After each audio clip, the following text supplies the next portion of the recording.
Good morning. हम लोग पढ़ रहे थे अपना चौथा अध्याय भारत में राष्ट्रवाद।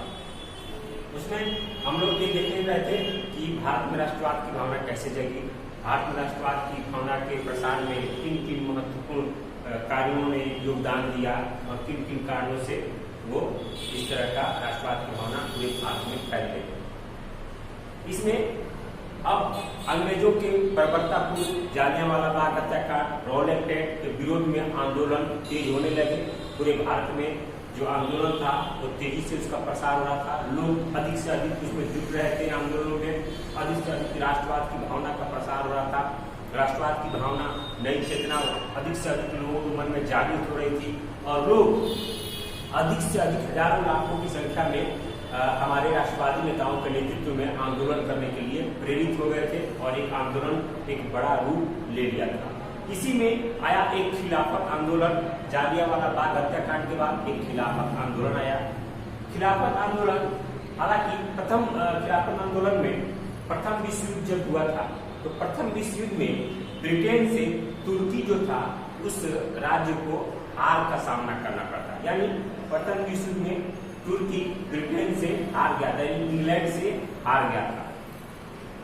वो उसके हारने के कारण वहां पर जो वो तुर्की के जो सम्राट थे, जो राजा थे, वो इस्लामिक कंट्री जो था, जितने भी इस्लाम है, इस्लाम धर्म है, इस्लाम धर्म के लोग पूरे संसार में तुर्की के जो ऑटोमन राज्य का जो सुल्तान होते थे उनको खलीफा मानते थे अपना। यानी ऑटोमन जो राज था तुर्की में, उसके जो सम्राट थे, उनके सम्राट को पूरे इस्लामिक कंट्री के लोग, पूरे विश्व में इस्लामिक लोग जो थे वो उनको अपना खलीफा मानते थे। तो इस स्थिति में ब्रिटेन से हारने के बाद उनकी शासन चली गई थी और कुछ क्षेत्रों में जो शासन बचा था उस शासन उस क्षेत्र में भी जो खलीफा थे उनको शासन की कमी हो गई थी। वहां पर भी शासन का नहीं चल पा रहा था और उसमें जो मित्र देश थे, उस मित्र देशों ने उनको एक उच्च आयोग बनाकर उस आयोग के अंतर्गत उस तुर्की साम्राज्य को कर दिया गया था। यानी एक आयोग बनाया गया था और उस आयोग के अंडर में उस तुर्की साम्राज्य को दे दिया गया था। ये था। लेकिन उसी समय भारत के मुसलमान जो थे वो तुर्की में जो खलीफा के साथ हुआ था उस चीज को यहाँ के लोग, यहाँ जो मुसलमान थे वो दुर्व्यवहार समझते थे, उसको अच्छा व्यवहार नहीं मानते थे। उसके लिए तुर्की के खलीफा के लिए, तुर्की साम्राज्य के लिए यहाँ के मुसलमानों ने, क्योंकि तुर्की ब्रिटेन से हारा था, ब्रिटेन यानी अंग्रेजों से हारा था, इसलिए यहाँ के मुसलमानों ने तुर्की के लिए यहाँ के अंग्रेजों पर आंदोलन शुरू कर दिए। अंग्रेजों के खिलाफ उन्होंने आंदोलन किया। उन्होंने कहा कि आप तुर्की के खिलाफ अपना नजरिया बदले, तुर्की को उस तरह का फिर राज्य का दर्जा दे दिया जाए। इसी के लिए उन्होंने यहाँ अंग्रेजों के खिलाफ आंदोलन छेड़ दिया। उसी को खिलाफत आंदोलन कहते हैं। इसमें कांग्रेस नवंबर 1919 में महात्मा गांधी इस आंदोलन से जुड़ गए और उन्होंने अपनी भारतीय खिलाफत आंदोलन का नेतृत्व करने लगे। वो आंदोलन के अध्यक्ष बन गए क्योंकि वो हिंदू मुस्लिम एकता के रूप में इस आंदोलन को देख रहे थे और वो चाहते थे कि इस आंदोलन से कहीं ना कहीं हिंदू मुस्लिम एक हो जाए, उनमें एकता आ जाए और हमारे आंदोलन को और अधिक बल मिले। तो हो गया और इसमें आंदोलन और तेजी से होने लगा। इसमें भारतीय मुसलमानों ने अंग्रेजों के सामने 3 बातें रखी। पहला, तुर्की के जो खलीफा थे उनको पूरा जो अधिकार है, पूरा अधिकार है उनको लौटा दिया जाए, पूरा अधिकार उनको दे दिया जाए।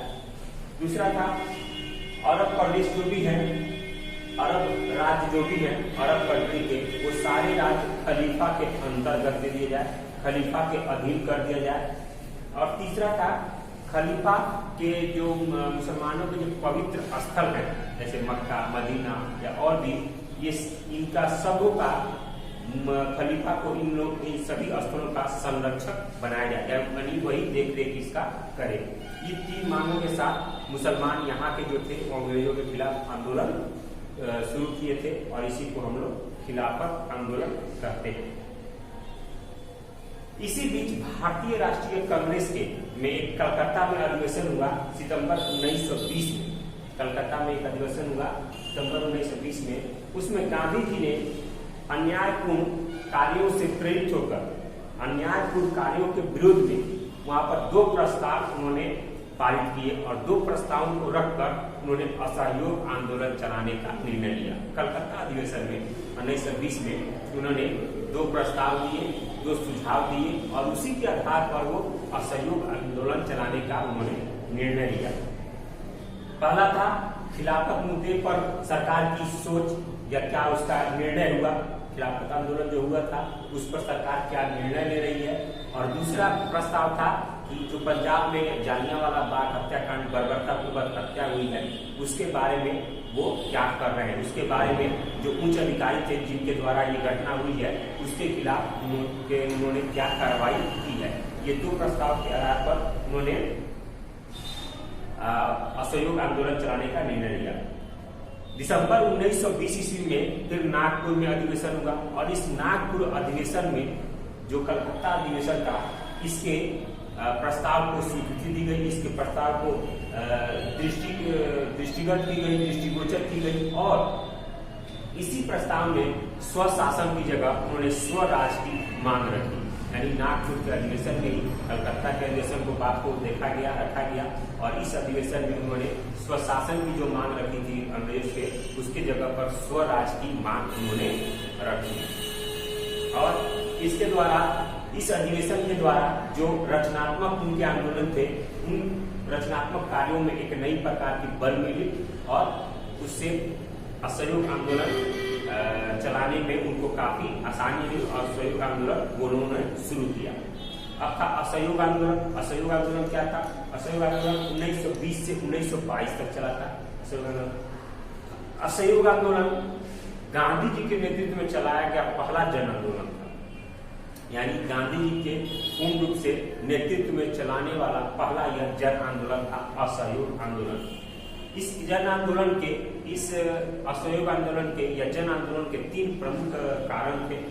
पहला था खिलाफत का मुद्दा, यानी खिलाफत जो किए गए हैं उसके बारे में सरकार ने क्या निर्णय लिया।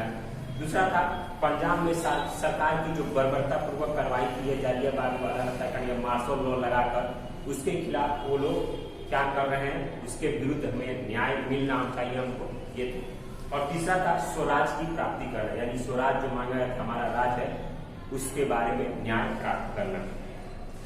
इस आंदोलन को कई तरह के कार्यक्रम को अपनाया गया, यानी इस असहयोग आंदोलन में कई तरह के कार्यक्रम को अपनाया गया। यानी असहयोग आंदोलन करने का मतलब है हम आपका किसी प्रकार से सहयोग नहीं करेंगे, किसी प्रकार से आपका सहयोग नहीं करेंगे। इसी को हम असहयोग आंदोलन के रूप में देखा जाता है।